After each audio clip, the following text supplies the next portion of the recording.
안녕하세요. 정원 알림장입니다.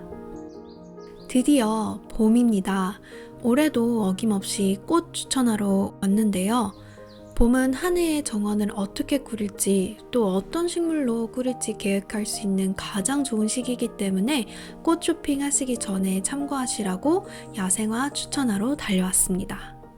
제가 오늘 말씀드린 식물들은 모두 제 정원, 양평에서 월동을 한 식물들입니다. 무조건 월동이 된다라는 거는 이제 내한성이라는 개념을 좀 아시면 되는데, 내한성은 식물이 추위를 견디는 능력이에요. 그래서 식물마다 내한성 수치가 정해져 있는데, 대한민국 내한성 지도를 보면은 중부지방은 6에서 7 정도이고, 또 남부지방은 한 8에서 9 내외로 보입니다. 제 지역인 양평은 6으로 나오기 때문에 양평에서 월동이 된 식물들, 제 정원에서 월동이 된 식물들은 대한민국 어디서나 월동이 된다고 보시면 됩니다. 제가 오늘 말씀드린 식물들은 내한성도 좋고 무조건 월동도 되고 또 아름답고 키우기도 쉬운 야생화들이니까 메모를 해두셨다가 올해 정원에 들이셔서 즐기시면 될 것 같습니다. 초여름의 열기가 대지를 서서히 데울 때쯤 정원 한편에선 가느다란 줄기 끝에 하얗고 분홍빛 어린 꽃들이 피어나기 시작합니다. 마치 소리 없이 유용하는 나비와 닮았다고 해서 우리는 이 꽃을 나비 바늘꽃이라고도 부르죠. 가을하는 결코 화려하게 자신을 드러내지 않습니다. 꼿꼿하게 버티기보다는 바람이 부는 대로 몸을 맡기며 공중에서 자유롭게 춤을 추는 자유로운 꽃입니다. 줄기가 워낙 가늘고 길어서 아주 작은 기척에도 민감하게 반응하는데 그 흔들림은 주변 풍경과 호흡을 맞춰 우아하면서도 소년스러운 이색적인 매력이 있습니다. 거창한 정원이 아니어도 길가의 척박한 틈바구니에서도 혹은 차가운 건물 외벽 아래에서도 가을하는 특유의 서정적인 분위기로 공간의 온도를 부드럽게 높여줍니다. 털수염풀과 같이 바람에 움직이는 그라스와 같이 식재된 가을하는 그 자체로 하나의 움직이는 수채화가 됩니다. 이 가녀란 모습 뒤에 놀라운 강인함이 숨어 있는데요. 가을하는 완연한 양지 자리를 좋아하고 통풍이 원활한 곳을 좋아합니다. 가장 중요한 건 배수인데요. 엄투질보다는 물이 쑥쑥 잘 빠지는 척박한 사질 토양을 선호하죠. 너무 비옥한 땅에 심으면 줄기만 무성해지고 꽃은 줄어드니 거름은 아껴두시는 게 핵심입니다. 가뭄에 상당히 강하기 때문에 겉흙이 충분히 말랐을 때만 한 번씩 깊이 관수해 주시면 됩니다. 한번 피어나면 가을 서리가 내리기 전까지 끈기 있게 피고 지고를 반복하는 꽃. 화려한 한때를 뽐내기보다 오래도록 곁을 지키는 다정한 마음을 닮은 가을아입니다. 초여름의 열기가 대지를 서서히 데우기 시작하면 정원 한편에서는 둥글게 겹쳐진 꽃잎을 사방으로 펼친 이 친구가 피어나기 시작합니다. 마치 작은 불꽃이 공중에서 터진 것처럼 보이는 이 꽃은 모나르다 또는 베르가못이라고도 부릅니다. 벌들이 정말로 사랑하는 이 꽃은 서양에서 예로부터 벌이 쏘인 곳을 치료하는 데 쓰여서 비밤이라는 별명도 갖고 있죠. 모나르다가 피기 시작하면 정원의 분위기도 조금 달라집니다. 꽃 주변으로 벌과 나비들이 자연스럽게 모여들고 둥근 꽃 머리 위로 올라온 줄기들 사이를 오가며 정원 전체에 활기를 만들어냅니다.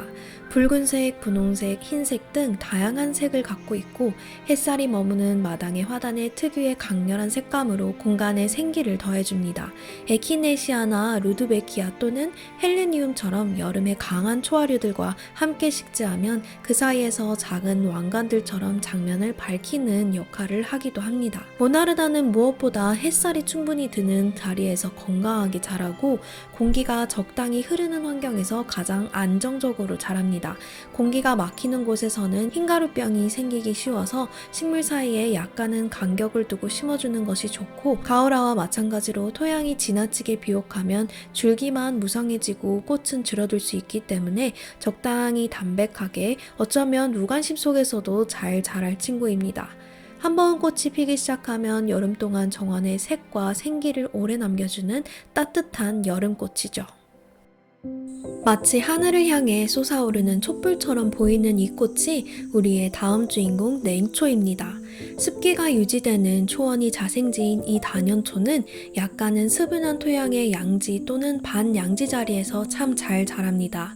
원체 키가 커서 우뚝 솟아 포세이돈 창처럼 생긴 꽃이지만 장마가 오기 전에 첼시 컷을 해주시면 작게 그리고 다발로 꽃이 나오게끔 유도해낼 수 있는 가드너의 센스가 약간은 요구되는 꽃입니다. 정원알림장 정원에서도 물기가 머무는 반양지 화단에서 잘 자라고 있는데 6월쯤 호박꿀벌들의 사랑을 듬뿍 받으며 에키네시아들과 정말 사랑스러운 모습을 연출해 줍니다.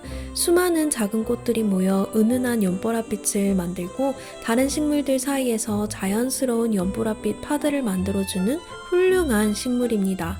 모양새가 단정하고 줄기가 곧아서 장마에도 쓰러짐이 없기 때문에 정원의 좋은 구조 역할도 해줍니다. 눈에 아주 튀거나 주인공 역할을 하기보다는 주변의 식물들을 더욱 돋보이게끔 자신을 내어주며 정원의 깊이를 차분하고 고급스럽게 만들어주는 오래 보면 볼수록 참 기특하고 매력적인 식물입니다. 여름이 깊어지기 시작하면 정원 한편에서는 길게 올라온 가느다란 줄기 끝에 작은 꽃송이들이 조용히 달리기 시작합니다.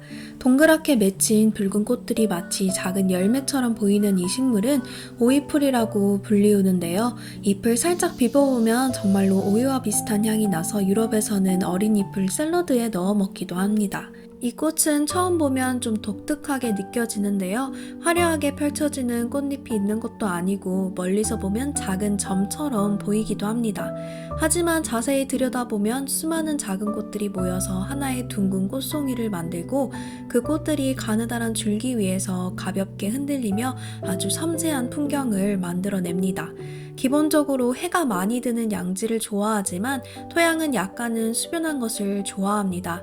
제 정원에 있는 친구는 키가 2m까지도 커서 이게 약간 부담스러운 분들도 있을 것 같아요. 일반적으로 정원을 스스로 가꾸시는 분들이 자주 선택하는 식물은 아니지만 자연주의 식재에 자주 쓰이는 대표적인 식물이기 때문에 좀 더 작은 종류인 리틀 엔젤, 리틀 레드 타나 또는 맨지스 오이풀을 들이셔서 감상해 보시면 좋을 것 같습니다. 특히 좀새풀과 궁합이 좋은데 좀새풀이 꽃을 내는 시기와 개화 시기가 겹치기 때문에 좀새풀 픽시 파운튼 또는 골드타워와 같이 하늘거리는 그라스와 함께 식재하시면 안개 같은 좀새풀 사이에 작고 붉은 별빛을 보는 것과 같은 풍경을 보실 수가 있을 것입니다. 마지막으로 추천드릴 식물은 은은한 보랏빛 안개처럼 피어나는 꽃인 러시안 세이지입니다. 가느다란 줄기 위에 수많은 작은 보랏빛 꽃들이 이어지며 부드러운 구름 같은 풍경을 만드는 이 식물은 은빛을 띠는 잎과 연보라색 꽃이 함께 어우러지면서 햇빛을 받을 때마다 정원 전체에 시원한 색감을 더해줍니다. 잎을 만져보시면 약간의 민트 향이 나는데요. 실제로 민트처럼 이 친구는 굉장히 척박하고 배수가 좋은 토양에서 잘 자랍니다. 이 특유의 민트 향 때문에 벌레나 해충 피해도 적은 식물이기도 하죠. 강한 햇빛과 더위 속에서도 버티는 여름꽃의 강자인데요.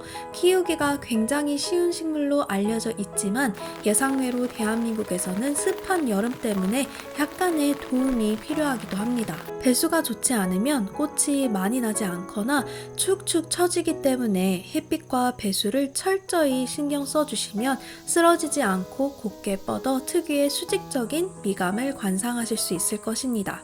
이 친구는 제 정원에서 오레가노와 함께 짝지어 심어 주었는데요. 오레가노도 허브라서 비슷한 환경을 좋아하고 러시안 세이지보다 키가 살짝 작아서 비슷한 시기에 피는 하얀 꽃이 키 큰 러시안 세이지의 어색한 중앙부를 가려주는 역할을 해줍니다. 오레가노뿐만 아니라 크림색의 꽃들이나 부드러운 분홍색의 장미와도 색감과 꽃의 모양새가 대비되어서 고급스러워 보일 것 같습니다. 워낙 잘 알려져 있는 식물이지만 혹시 아직 정원에 들이지 않으신 분들이 계시다면 당장 올해 정원에 한 자리를 내주셔서 이 식물의 매력을 충분히 느껴보셨으면 좋겠습니다. 오늘 제가 추천드린 이 야생화들은 강인함과 정원의 깊이를 더해주는 섬세함을 가진 친구들입니다.